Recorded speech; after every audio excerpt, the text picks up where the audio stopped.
அதனால எப்பவுமே தேர்தல் ஆணையம் இன்னும் கொஞ்சம் தமிழ்நாட்டில் சிறப்பாக செய்திருக்கலாமோ அப்படிங்கிறது என்னுடைய ஒரு தனிப்பட்ட ஒரு கருத்து. ஆனா இந்த தேர்தல் வழக்கமான தேர்தலாம் தாண்டி அடுத்த கட்டம் போயிருச்சு. நான் எந்த தேர்தலையுமே ஒரு வாக்காளருக்கு 1/2 கிராம் தங்க நாணயத்தை தைரியமா வீட்டுல போய் கொடுக்கறத நான் பார்க்கல. ஜனநாயகம் ஜெயிக்கும்னா பணமெல்லாம் எப்பவும் ஜெயிக்காது. ஜனநாயகம் ஜெயிக்கும். மக்கள் எல்லாம் சரியா போய் ஓட்டு போட்டு வந்தீங்கன்னா எல்லாரும் ஜெயிச்சிருவாங்க, நல்லவங்க ஜெயிப்பாங்க.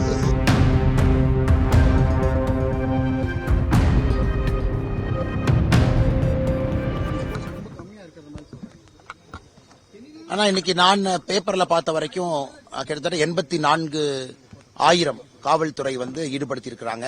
குறிப்பா தேர்தல் ரிலேட்டட் ஒர்க்கை பொறுத்த வரைக்கும் தமிழ்நாடு ஜெனரலாவே பீஸ்ஃபுல் ஸ்டேட் தான். ஒரே ஃபேஸ்ல நாம எலெக்ஷனை கண்டக்ட் பண்றோம். மக்கள் எப்பொழுதுமே அமைதியா ஓட்டு போட்டுட்டு போயிருவாங்க. போல் வயலன்ஸ் நம்மகிட்ட பெருசா இருக்காது.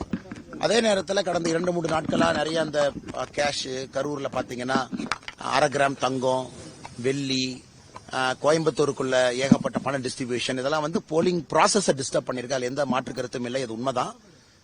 பட் அதுவும் இன்னைக்கு வாக்களிக்க வர்றவங்க இதையெல்லாம் தாண்டி மனசாட்சிப்படி சரியான முறையில் வாக்களிப்பாங்கன்னு முழுமையான நம்புறேங்க. இப்ப நமக்கு நிறைய போன் பண்ணிருக்கிறது எல்லாமே, நிறைய மெசேஜ் போட்டிருக்கவங்க எல்லாமே சென்னையிலிருந்து குறிப்பா தென் தமிழகத்திற்கு செல்லக்கூடிய பேருந்து வசதிகள் ரொம்ப குறைவா இருக்கு.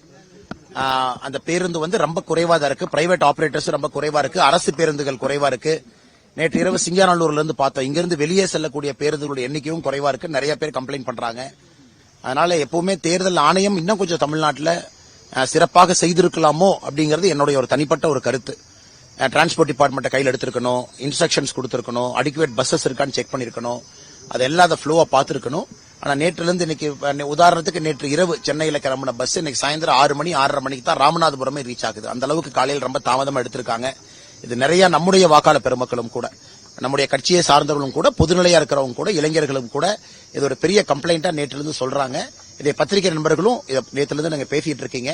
அதனால தேர்தல் ஆணையம் இன்னும் நேரம் ஆகல. இன்னும் 7 மணி வரைக்கும் போலிங் இருக்கிறனால இன்னும் கொஞ்சம் கண்ட்ரோல் எடுத்து எல்லோரையும் வாக்களிப்பதற்கான வழிவகையை ஏற்படுத்த வேண்டும். அண்ணா கொஞ்சம் சத்தமா சொல்லுங்க. ஆனா எஸ்ஐஆரை பொறுத்தவரை எஸ்ஐஆர் இம்பாக்ட் என்னோட கணக்கு டோட்டல் போலிங் ப்ராசஸ் தமிழகத்தை பொறுத்தவரை ஒரு 2 to 2.5% total polling process percentage SIR டெலிஷனால மட்டும் உயரும். 2.5% மேல வர்ற எக்ஸ்ட்ரா போலிங் பர்சன்டேஜ் தான் அதிகமான போலிங்கா நம்ம கணக்கு எடுத்துக்கணும். எஸ்ஐஆர் டெலிட்டட் ஓட்டர்ஸ் நீங்க அக்கௌண்ட் எடுத்து பாத்தீங்கன்னா ஒரு 2.5-3% அதை அக்கௌண்ட் பண்ணும். அதுக்கு மேல வரக்கூடிய எக்ஸ்ட்ரா போலிங் பர்சன்டேஜ் அதிகமான வாக்காளர்கள் வந்திருப்பதாக நமக்கு அர்த்தம். இன்னைக்கு சாயந்தரம் நமக்கு தெரியும். எஸ்ஐஆரை பொறுத்தவரை ரொம்ப நேர்மையா தான் நடந்திருக்கு, நாணயமா தான் நடந்திருக்கு. ஏன்னா அந்த கட்சியின் சார்பாக இதை நான் மானிட்டர் பண்ண வேண்டிய ஒரு பணி எனக்கு கட்சி கொடுத்திருந்தாங்க.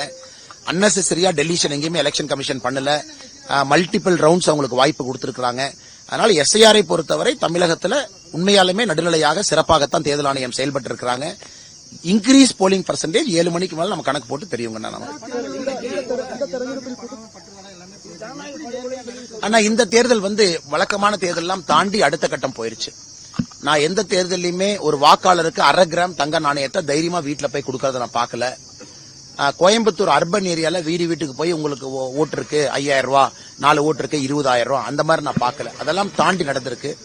அதனால இது தேர்தல் ஆணையத்துக்கே ஒரு பாடமாகத்தான் நான் பார்க்கிறேன்.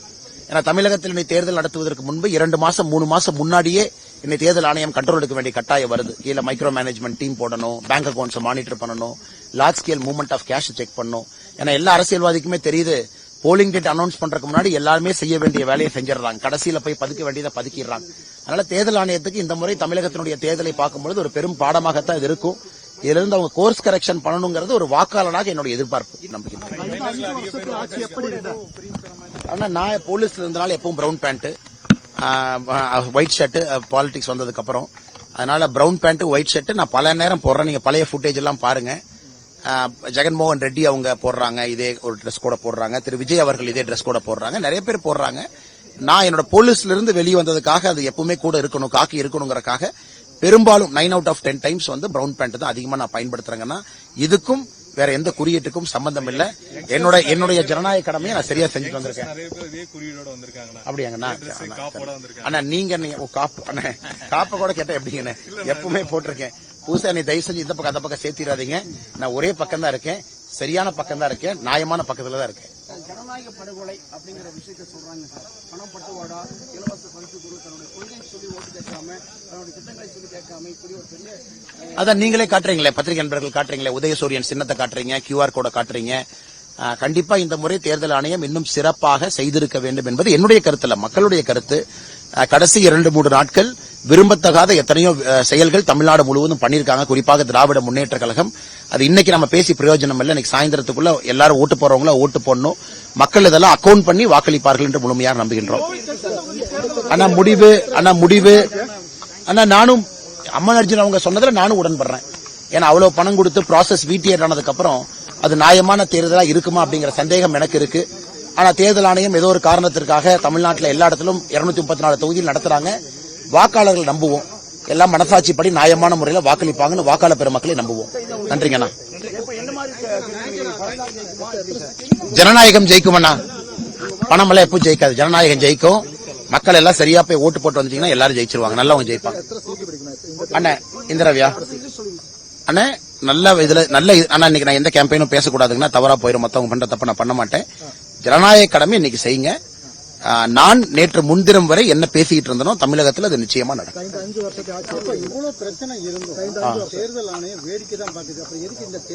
அண்ணா இது பிரச்சனை என்ன, தேர்தல் ஆணையத்தில் திரும்ப இன்வால்வ் பண்றவங்க அரசு அதிகாரிகள், அது குறிப்பா லோக்கல் கவர்மெண்ட் ஸ்டாஃப். இது ஒரு பெரிய பிரச்சனை. தேர்தல் ஆணையமா இருந்தாலும் கூட கீழே இருக்கக்கூடிய அதிகாரிகள் எல்லாமே லோக்கல் இருக்கக்கூடிய அதிகாரிகள், அரசு பொறுப்பில் இருக்கக்கூடிய அதிகாரிகள். அவங்க நான் குறை சொல்ல, தேர்தல் ஆணையம் இன்னும் கொஞ்சம் இந்த ரெப்ரசன்டேஷன் ஆஃப் பீப்புள் ஆக்ட கடுமையா அவங்க பிரயோகம் பண்ணணும். ஆனா அதை பண்ண தவறிட்டாங்கன்னு தான் என்னுடைய தாழ்மையான கருத்து, வேண்டுகோள் கூட. அதே நேரத்தில் தேர்தலுக்கு முன்பே எல்லாம் நடந்துருச்சு. மாடல் கோட் ஆஃப் கான்டாக்ட் வர்றதுக்கு முன்னாடியே செய்ய வேண்டியதெல்லாம் செஞ்சுட்டாங்க. அதை தேர்தல் ஆணையம் இன்னும் கொஞ்சம் விழிப்புணர்வோட மானிட்டர் பண்ணிருக்கணும். பல இடத்துல நம்ம கம்ப்ளைண்ட் கொடுத்து கூட ஆக்ஷன் இல்ல. அதனால் இந்த முறை தமிழகத்தை பொறுத்தவரை தேர்தல் ஆணையம் நிறைய பாடங்களை கற்றுக் கொண்டிருக்கின்றார்கள் நம்புகின்றோம். எதையும் தாண்டி வாக்காளர் பெருமக்கள் மனசாட்சியோடு வாக்களிப்பார்கள் என்று நம்புகின்றோம். என்ன சொல்றதுன்னு அண்ணே, நான் தேர்தலை பொறுத்தவரை அது வாக்காளர் பெருமக்கள்கிட்ட விட்டுறேன். நாம ஒரு ஜனநாயகத்துல சில பேர் பணம் கொடுக்கறாங்க, கொடுக்கல, நியாயமான முறையில ஓட்டு போடுறாங்க. எல்லோரையும் இந்த நேரத்தில் நாம் கேட்டுக்கொள்வது நியாயமான மனசாட்சிப்படி நீங்க ஓட்டு போடுங்க. யாருக்கு ஓட்டு போட்டாலும் சரி மனசாட்சிப்படி போடுங்க.